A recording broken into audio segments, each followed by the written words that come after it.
Si pilla, un podcast de historia, política y cultura en contexto. Muy buenos días, muy buenas tardes, muy buenas noches a todos y a todas en el lugar en el que se encuentren, en el momento de la historia en que se encuentren. Bienvenidos a una nueva entrega de esta serie que estamos haciendo sobre el libro de las chuzadas de Julián Martínez. En el día de hoy, otra vez, una vez más, con el compañero Juan Guerra. Hola, Juan. Hola, Hernán, ¿cómo estás? Sí, claro, hoy vamos a tratar un tema bien espinoso e interesante en una parte de la historia de nuestro país. Muy bien, Juan. Y hoy vamos a hablar específicamente.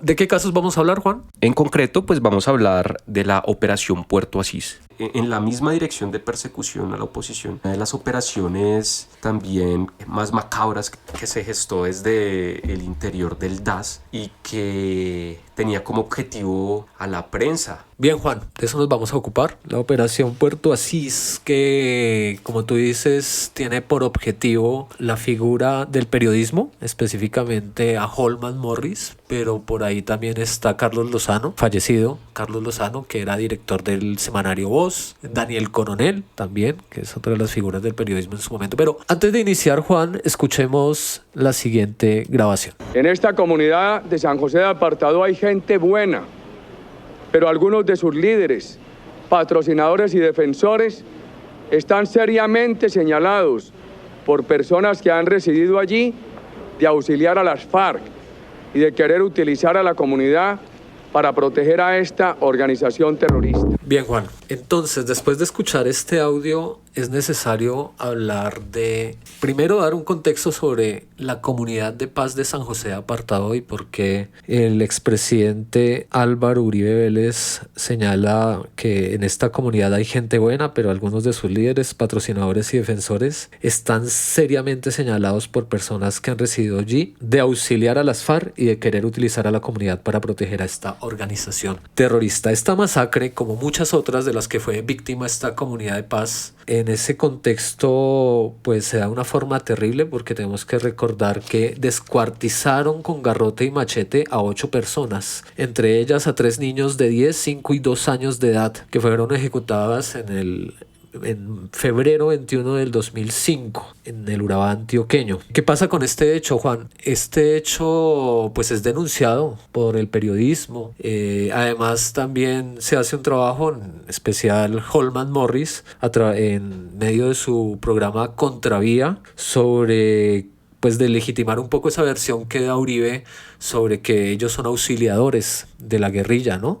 Además, recordar que la comunidad de paz es una comunidad de paz. Esto es en el 2005, pero desde 1996-97 esta comunidad se declaró como un actor neutral en medio del conflicto armado. Es población civil que se declara como comunidad de paz para decir que no va a atender ni a las demandas de los paramilitares, ni de la guerrilla, ni del ejército, y que le deben respetar esa calidad de actor de paz y no de partícipe del conflicto, ni para llevar información, ni para, no sé, darles alimentos a cualquiera de estos actores cuando estaban en la zona, ni para responder preguntas. Y a la fecha en que pasa esto ya tenían más de 150 víctimas, y acá pues claramente hay una serie de hechos que son importantes a la luz de esto, porque pues finalmente al gobierno de Álvaro Uribe Vélez le incomoda que un periodista, en este caso Holman Morris, fuera a entrevistar a los campesinos allá de la zona y que haya sacado un programa que se llamó No Podemos Guardar Silencio. Eso fue lo que pasó, Juan, ese contexto importante de esta comunidad de paz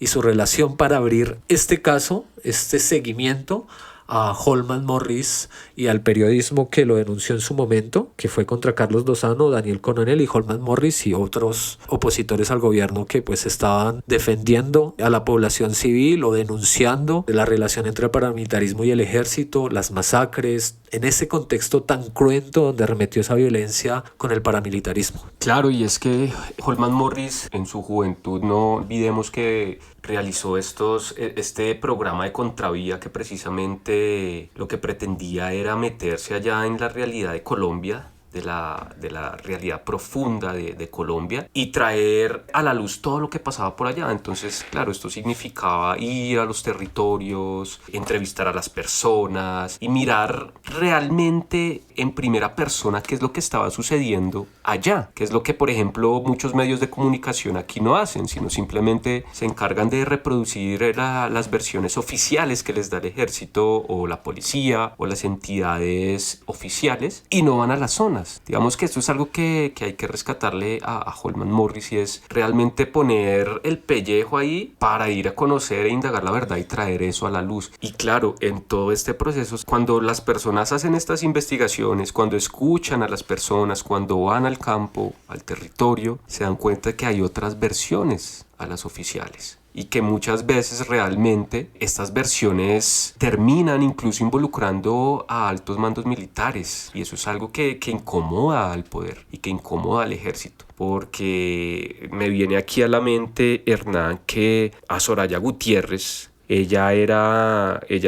apoderada de víctimas de una masacre que sucedió en Boyacá, que se llama la masacre de Sarna, en la que fueron asesinadas 15 personas, precisamente porque fueron acusadas de ser terroristas o de auxiliar a los terroristas, a los guerrilleros. Y se descubrió en la investigación que había una parte del ejército que estuvo involucrado en esto. Entonces, claro, el trabajo periodístico también es súper importante en ese sentido. Me refiero al trabajo periodístico serio, ¿no? Y esto es, digamos, algo que incomoda, y uno podría decir, Hernán, te pregunto también si estás de acuerdo o no, si esto realmente, estas investigaciones fue lo que llevó al DAS a montar la operación Puerto Asís contra Holman Morris. No sé. Uy, píllelo. Uy, ¿sí se lo pilló? Píllelo.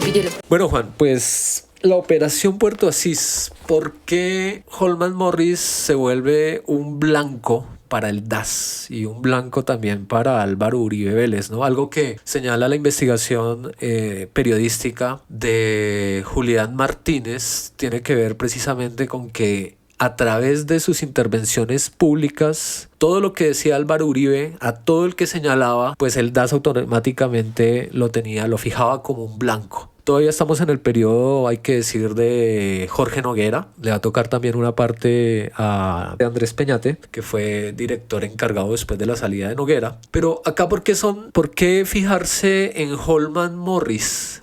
¿Sí? Porque incomoda, como tú decías, al poder, y lo incomodó a través de su trabajo periodístico. Holman Morris en su desarrollo profesional participa en convocatorias que le permiten también llevar a cabo sus proyectos periodísticos. Entonces tuvo patrocinio, por ejemplo, de Países Bajos, de la Unión Europea, y así desarrolló este proyecto que se llamó Contravía, que se emitía semanalmente con investigaciones periodísticas que mostraban otra realidad, y una realidad en un contexto donde arreció la violencia en Colombia y donde pues finalmente él rescataba y deslegitimaba además las versiones oficiales, las deslegitimaba y rescataba la versión de los protagonistas directos de esta violencia. Entonces eso incomodó a Álvaro Uribe Vélez. Álvaro Uribe Vélez tuvo algo donde fue magistral, y es manejar los medios de comunicación, y los medios de comunicación importantes como Caracol, RCN, Cable Noticias, pues siempre estaban en función de la versión oficial, y empezaron a aparecer periodistas como Holman Morris, como Daniel Coronel, como Ignacio Gómez de Noticias 1, como Cecilia Orozco del Espectador. Esto para responder esa pregunta, Juan. Y Hernán, pues surge una inquietud, y es, bueno, o sea, ¿en qué consistió la operación Puerto Asís? ¿Cuál era el objetivo? ¿Cuáles fueron los métodos? ¿Nos podrías explicar un poco más en detalle eso? Claro que sí, Juan. Bueno, voy a empezar por lo que recién me preguntas, si es el objetivo. Entonces, acá la investigación en el libro Chuzadas dice que el objetivo del DAS era generar una animadversión frente a la imagen de Morris y lograr deslegitimar su actividad profesional ante la opinión pública. En las oficinas del G3 se habían propuesto desarrollar estrategias para que cualquier ciudadano que observara a Holman Morris en la calle o en la emisión de su programa de televisión inmediatamente lo vincularan con las FARC, intención que coincide con los discursos de Álvaro Uribe contra Holman Morris, que pues ya presentaremos otro en este espacio. Eso básicamente es, Juan, por ejemplo, desacreditarlo internacionalmente fue un objetivo de esta operación muy claro. Entonces, ¿qué pasa? hay un momento en donde, y la mente detrás de esto, y eso lo señala el libro, es José Miguel Narváez, se inventa algo que no se había hecho hasta el momento, y es, para desprestigiar no necesitamos necesariamente encontrar en una chuzada o en un correo electrónico, en una interceptación, alguna relación de Holman Morris con terroristas. En este caso, pues sabemos, terroristas eran solamente las FARC en ese gobierno, o todo aquel que pesara en contra de las políticas de seguridad de Álvaro Uribe. Entonces, lo que hicieron fue construir pruebas, videos, donde ponían, no sé, un bloque de las FARC dando un comunicado y al final una imagen de Álvaro. Por ejemplo, hay uno muy famoso en esa época y señala el libro donde están hablando al final Gloria Cuartas, Álvaro Leiva y Holman Morris. Y eso lo cogen y lo difunden en redes sociales y lo que crean es un desprestigio contra la persona, porque una cosa importante de este caso de las chuzadas, Juan, finalmente es cómo hay una persecución y hay también, o sea, lo que se hace, además de estigmatizar, es desprestigiar, ¿no? Desprestigiar la imagen, ¿no? Hacer matoneo en redes sociales, hacer pensar de otra manera a las personas en función de la imagen y de la labor periodística que esta persona lleva. Y pues eso lo sufrió Holman Morris, todavía lo sufre un poco porque pues cada vez que la derecha lo ataca es en torno a su imagen, en torno no a su trabajo y al valor de su ejercicio profesional, ya sea como político o periodista, sino en ese sentido pues se evidencia de esa manera. Sí, detrás de esto existe realmente todo yo creería que un estudio de comunicación profundo y hasta científico, como realmente la comunicación, los medios de comunicación influyen en la imagen de una persona e influyen en la forma de pensar de la población. Entonces, claro, yo creo que detrás de esto podría uno seguir escarbando y llegar incluso a teorías de la comunicación de personas serias. Supongo yo que eso podríamos investigarlo más adelante, no sé, de forma más juiciosa en otro episodio. Pero Hernán, me gustaría saber un poco más por qué Puerto Asís, o sea, por qué se llamó Operación Puerto Asís y cómo funcionó ese seguimiento contra Holman Morris. ¿Qué pasó ahí? Bueno, oyentes, Juan, ¿por qué se llamó Puerto Asís? Para llegar a ese punto hay que hacer otro marco y es cómo funcionó esto. La operación se va a llamar Puerto Asís porque en algún momento en ese tipo de hostigamientos que se hizo contra Holman Morris hay una cuestión central y es que Holman Morris se la pasaba por todo el territorio nacional a través de ese proyecto patrocinado por ONGs, por entidades defensoras de derechos humanos que querían rescatar.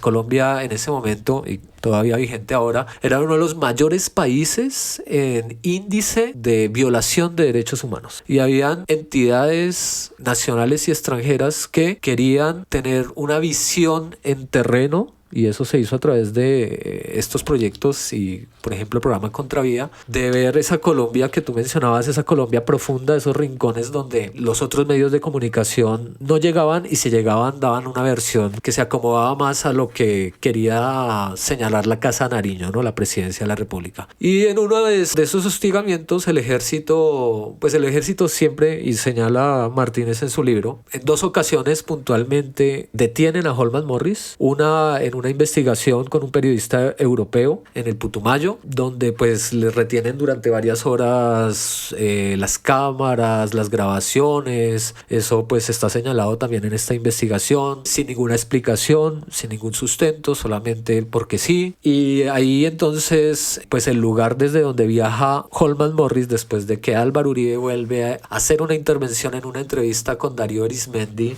donde señala directamente con nombre y apellido a Holman Morris, de una televisora internacional que había llegado 3 días antes al Putumayo. De ahí le cuentan a uno cómo están avisados por estos terroristas de lo que va a suceder.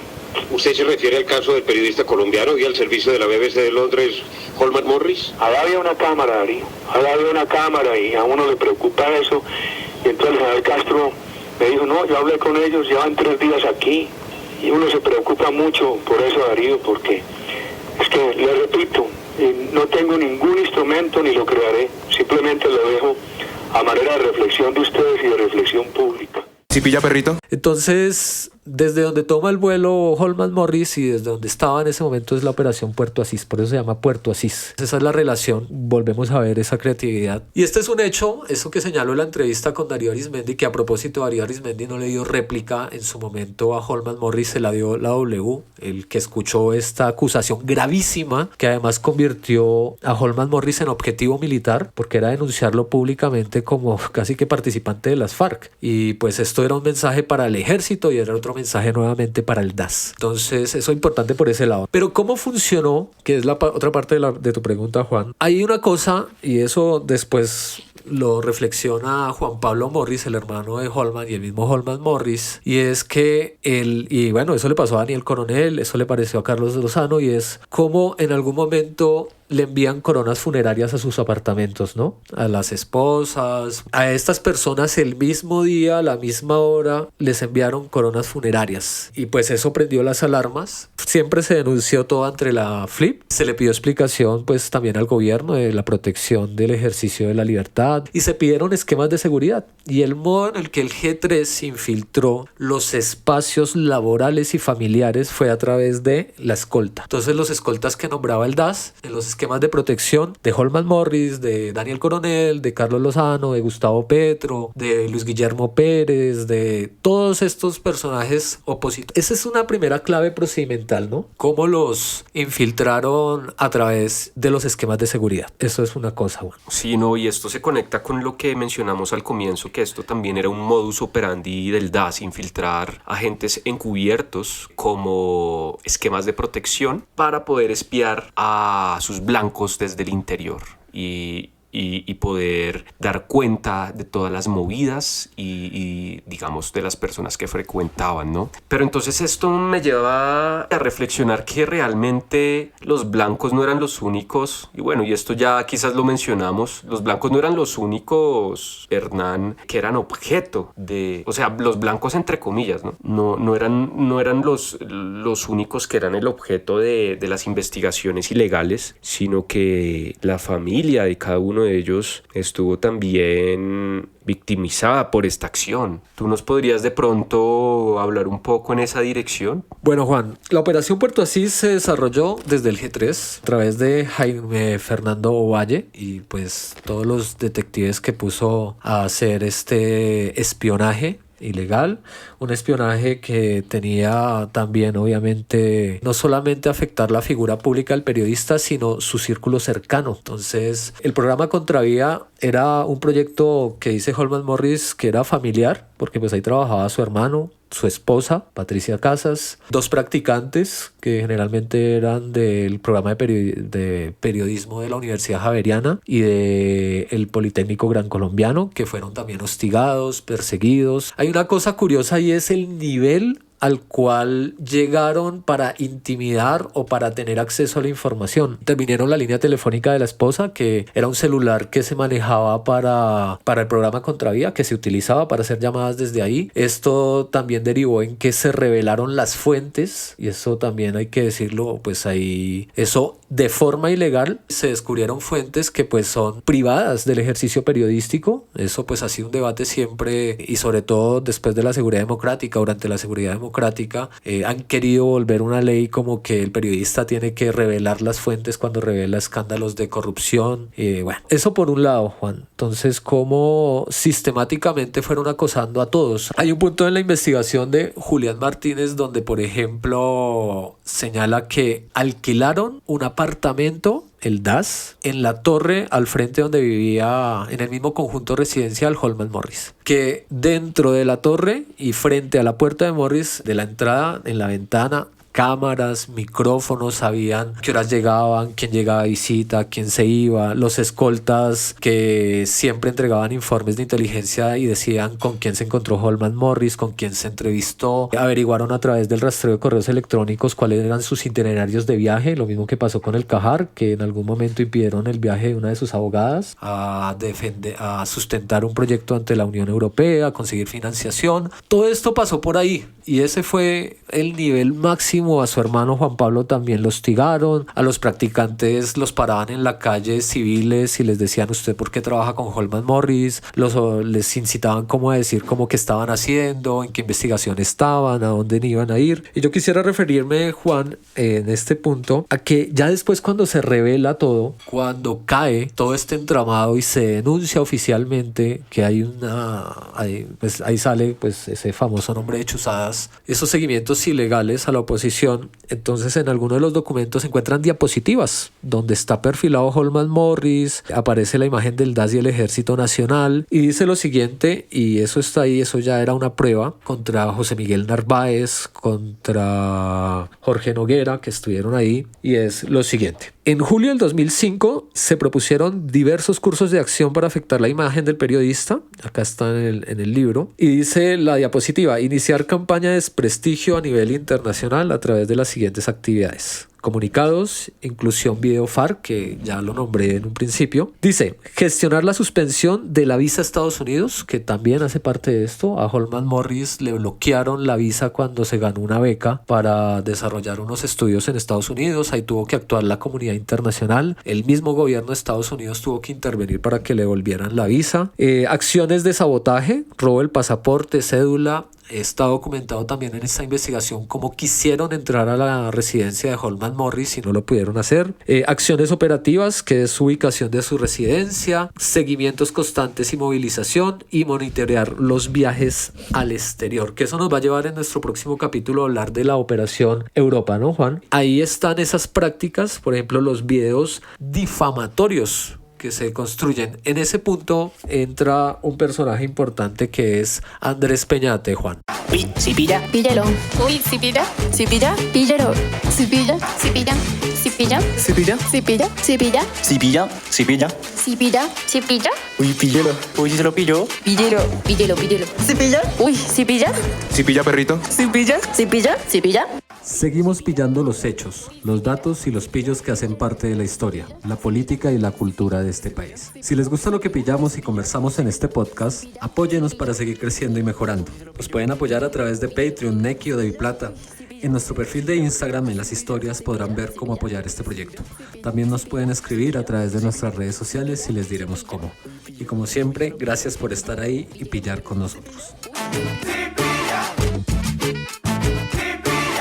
Hernán, pero bueno, antes de que profundices un poco más y expandas un poco más esa parte de la investigación que hiciste, y es increíble que todo esto se estuviera dando dentro del corazón profundo del Estado colombiano. Realmente uno no logra dimensionar, ni siquiera imaginar qué cosas de estas hubieran podido estar sucediendo a ese nivel. E incluso uno pensaría, bueno, ¿cuál fue el nivel de inversión económica para llegar a arrendar un apartamento cerca donde estaba Holman Morris para montar todo un centro de operaciones de espionaje, por ejemplo? Ahí hay una financiación importante, porque no solamente supongo que solamente arrendaran apartamentos, sino que también hicieran un montón de otras cosas.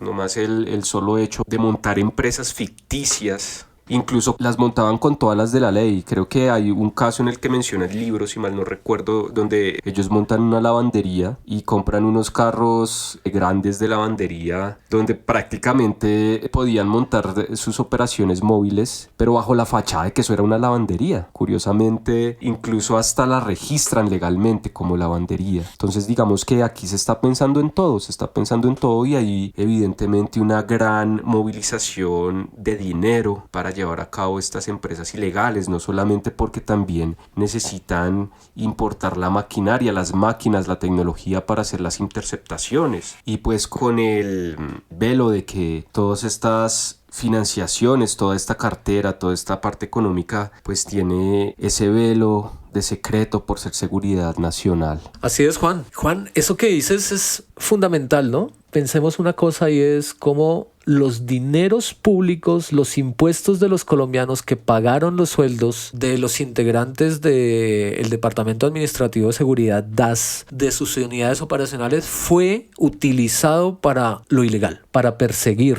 para señalar. Y hay un dato en el libro, y es que y sobre todo cuando hablan de la operación Escalera, que es la operación de seguimiento ilegal a la Corte Suprema de Justicia, que llevaba unos casos de la parapolítica, especialmente el primo del expresidente Álvaro Uribe Vélez. Julián Martínez lo que dice es que 7.500 millones de pesos aproximadamente es el gasto de solo la lavandería que tú nombras, montaban esos negocios para comprar automóviles, equipos de comunicación, sí, micrófonos que podían valer cada uno hasta 14 millones de pesos, que grababan un audio en un círculo, en una área de 100 metros definidos. Bueno, todo ese tipo de cosas están ahí presentes, Juan. Y acá yo creo que, no sé, Juan, hay que hablar de algo que me parece importante, y es que en medio de esta investigación hay un cambio de subdirector del DAS, que es de Jorge Noguera, que ya se tiene que desvincular a pesar de la defensa acérrima de Álvaro Uribe Vélez. Un gobierno que ha dado de baja 1.632 paramilitares,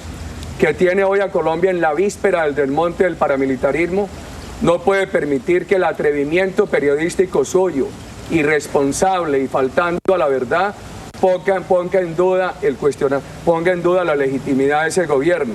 ¿Cuál es la falla que usted tiene hoy comprobada contra la ética del doctor Jorge Noguera o alguna conducta del doctor Jorge Noguera que haya violado la ley? Es que ustedes no pueden seguir irresponsablemente abusando de la libertad de prensa para acabar con la legitimidad de las instituciones de Colombia. La libertad de prensa tiene responsabilidades superiores con las instituciones y no con la avidez de dinero. Uy, ¿sí se lo pilló? Pillero. Pero pues ya se comprueban sus nexos con el paramilitarismo, es investigado y bueno, encarcelado. Y es que llega Andrés Peñate y María del Pilar Hurtado como director o subdirector. Y acá hay algo curioso a propósito de la operación Puerto Asís, y es que el mismo Andrés Peñate, cuando recibe la subdirección del DAS, y esto nos va a dar paso a nuestro siguiente episodio, desmonta el G3, se da cuenta de lo que pasa en el G3, y del G3 se pasa al GONI, ¿no, Juan? El GONI, que es el Grupo de Observación Nacional e Internacional. Y en medio de esto hay una confesión que le hace a Holman Morris, porque Holman Morris, en medio de este hostigamiento, de estos videos difamatorios, es sobre todo en esa época, el mismo Peñate, en presencia de María del Pilar Hurtado, recién entraron a reemplazar a Noguera y a Narváez, dicen que, cito del libro, el director Peñate le confesó al periodista, delante de su asesora Hurtado, que los discos que se estaban distribuyendo en el país habían sido elaborados por el propio DAS. Holman, dice Peñate, ese video en contra suya lo ordenó hacer el señor José Miguel Narváez. Ahí cierra comillas. Le manifestó y le reveló además que cuando asumió la dirección del organismo de inteligencia descubrió que Narváez había ordenado a través de un grupo clandestino el robo de computadores de varias organizaciones de derechos humanos y el espionaje a sedes diplomáticas en Bogotá. Entonces, esto es algo que le reclama a Holman en la reunión y le dice que por qué no lo denuncia en su momento, y Peñate dice que pues no lo puede hacer porque también afectaría pues a las personas que dice son agentes jóvenes que cautos y revelaron esta información, se la revelaron a él. Peñate tiene un papel ahí de transición, ¿no? Parece que no tiene una actuación al parecer tan delictiva como la de su antecesor y la de su sucesor, que va a ser más punible, más grave. Pero bueno, dice también el autor de esta investigación que cuántas cosas no se habrían podido ahorrar si en su momento se denuncia esto que pasó, ¿no, Juan? Claro, y es que esa estrategia de difamación, claro, incluía la repartición de discos con información difamatoria de Holman Morris. De repente aparecían CDs que no repartían.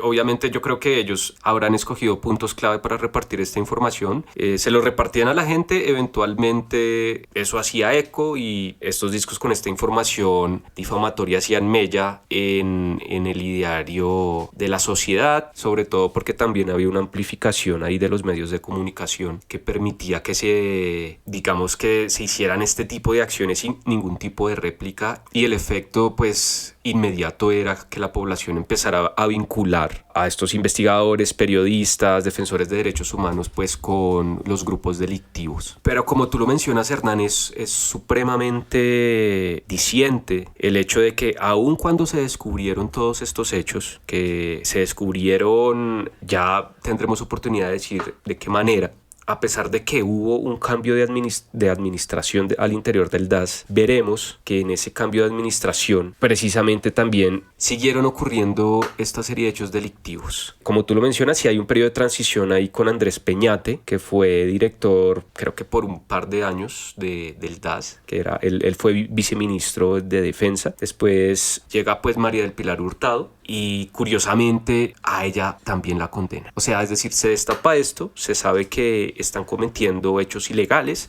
que hay persecución política, bajan a Noguera de la dirección, pero sin embargo hay una segunda dirección también en la que siguen ocurriendo estos hechos. Eso quiere decir que realmente esto no era como algo que fuera independiente o que las personas actuaron por motu propio, sino que parece indicar que había una organización central detrás, que es a lo que apuntan todas las investigaciones realmente, y pues detrás de todo este entramado, claro, está la Casa de Nariño. Sí, Juan, así es. Y yo vamos finalizando esta emisión, pero quiero señalar dos cosas y quiero tu comentario sobre todo al final. Acá en este libro, que me parece bastante interesante, es que uno tiene acceso también como a los testimonios, ¿no?, de sus implicados. Entonces, algo que siempre se cuestiona frente a este tipo de investigaciones es el sustento que tienen, y hay que decir que pues este libro tiene un sustento en términos de las declaraciones que están en la fiscalía, que están en los procesos,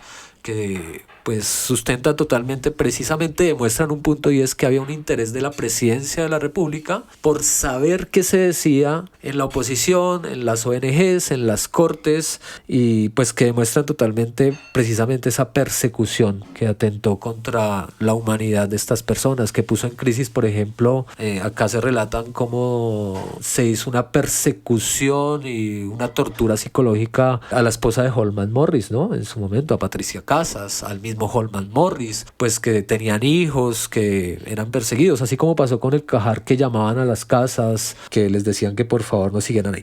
Quiero destacar dos testimonios. El primero tiene que ver con Marta Inés Leal Llanos. ¿Quién es Marta Inés Leal Llanos? Ella se desempeñó como directora de análisis del DAS durante la época del G3, y cito el libro: le reveló al fiscal delegado que en el DAS se editó un video con la intención de relacionar al periodista Holman Morris con grupos armados al margen de la ley, como las FARC y el ELN, y que desde la dirección del DAS se habían ordenado los seguimientos contra el director de Contravía. Y recordemos que la dirección del DAS sigue órdenes de la Presidencia de la República. No es de forma autónoma como actúa. El objetivo de la estrategia consistía en hacer ver el reportero como una persona vinculada al terrorismo. La analista confirmaba que sí se trataba de una campaña de desprestigio liderada por la Policía Secreta de la Presidencia y que había sido ejecutada por instrucciones de José Miguel Narváez con el beneplácito de Jorge Noguera. Y el otro testimonio, Juan, y ya para tu análisis también, que me gustaría escucharlo, es el de, dirían por ahí, la mamacita esta, ¿no?, Jaime Fernando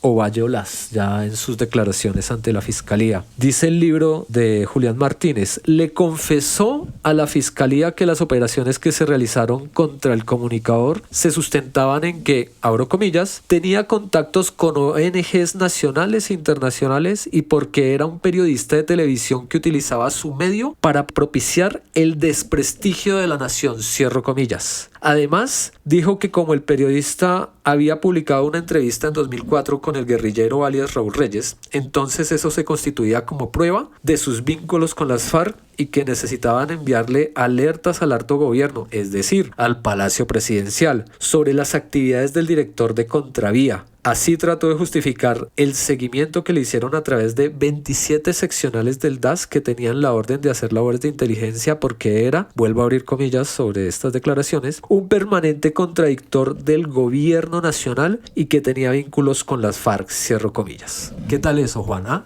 Realmente increíble todo lo que sucedía de forma velada y todos esos recursos que se movían y todo el poder que había detrás de todo lo que estaba sucediendo en ese momento, de esa persecución tan violenta contra la oposición en general. Y claro, yo creo que dentro de los análisis políticos, esto es un claro ejemplo de una guerra política. Realmente aquí lo que se perseguía era cualquier forma de disidencia con los lineamientos generales del gobierno. Básicamente de lo que se trataba era de desprestigio e incluso de llegar a hacer montajes judiciales para meter a la cárcel a las personas que opinaban distinto. Y esto es muy muy grave porque realmente nos muestra la fragilidad pues de la democracia colombiana y nos muestra lo delicado que puede llegar a tornarse una situación cuando personas que piensan de esta manera pues adquieren el poder. Uy, ¿sí pilla? Píllelo. Uy, ¿sí pilla? ¿Sí pilla? Píllelo. Uy, ¿sí se lo pilló? Píllelo. Píllelo, píllelo. ¿Sí pilla? Uy, ¿sí pilla? Bueno, Juan, yo creo que para cerrar este episodio, que digamos hemos tratado de mencionar, de relatar, de describir los hechos más importantes que esta investigación periodística adelantó para demostrar y corroborar que hubo un movimiento sistemático, una estrategia de seguimientos ilegales, que como tú lo mencionabas, para atacar, para señalar, para desprestigiar a una oposición que era crítica ante un gobierno que pues tuvo 2 periodos presidenciales, que es el de Álvaro Uribe Vélez. Yo quiero cerrar este programa con el siguiente audio, Juan. Hay un apartado en el libro de Julián Martínez que se llama Uribe contraataca a Morris. Después de todo esto que les hemos descrito, y es muy diciente, ¿no? Porque ya es contundente. Y a las 11 de la noche del martes 3 de febrero del 2009, a Álvaro Uribe le montan una tarima en la ciudad de Villavicencio, en Meta, frente a la casa de un secuestrado liberado, que es Alan Jara, que era exgobernador del Meta. Y ahí el discurso, y los dejamos con esto para que quede ahí en esa reflexión, es la contundencia del señalamiento de directo y cómo esto atentó y volvió blanco militar a Holman Morris, a sus allegados, a los trabajadores, a ellos. Y pues son las palabras que a mi juicio son bastante fuertes, donde dice como que en su condición de periodista se vuelven cómplices del terrorismo, cuestiones así, Juan. Entonces dejemos a nuestros oyentes con este audio. Les damos gracias por llegar hasta este punto, por tener la paciencia. Recuerden que tenemos redes sociales, nos pueden escribir para sus sugerencias, para sus comentarios. Síganos en Instagram, en Twitter, en @cipillapodcast. Y bueno, Juan, muchas gracias por acompañarnos en esta emisión. La próxima emisión, ¿de qué hablaremos, Juan? Gracias, Hernán, muchas gracias. La próxima emisión hablaremos de la Operación Escalera, en la que se infiltra la Corte Suprema de Justicia. Entonces, bueno, muchas gracias a nuestros escuchas, a nuestros oyentes por llegar hasta este punto. Hernán, muchas gracias a ti por estar y nos vemos en la próxima emisión de Cipilla. Listo, Juan, entonces acá los dejamos con este audio para que lo pillen y nos vemos en esa próxima entrega. Gracias, chao. Una cosa es la libertad de prensa y otra cosa es utilizar el carnet de periodista para convertirse en publicista del terrorismo. El periodista Morris ha incumplido sus deberes. Esa es una de las cosas graves, una de las acusaciones que hay que hacerle al periodista Morris. Se escudan en su condición de periodistas para ser permisivos, cómplices del terrorismo. Y se convirtió simplemente en una exaltación al terrorismo. Eso no lo puede pagar la libertad de prensa. Cada vez que el gobierno ha dado la palabra, lo ha cumplido. Pero mire el señor Morris lo que nos hizo. Aprovechó de 2 cosas, de su situación de periodista y de que el gobierno, por cumplir la palabra, suspendió operaciones en una área y fue e hizo una fiesta terrorista en un sitio alternativo al de la liberación del soldado y de los policías el pasado domingo. Eso no está bien. Pero yo quiero preguntar, ¿en qué momento, cuando el gobierno ha dado la palabra, no ha cumplido? Siempre la hemos cumplido, siempre la hemos cumplido.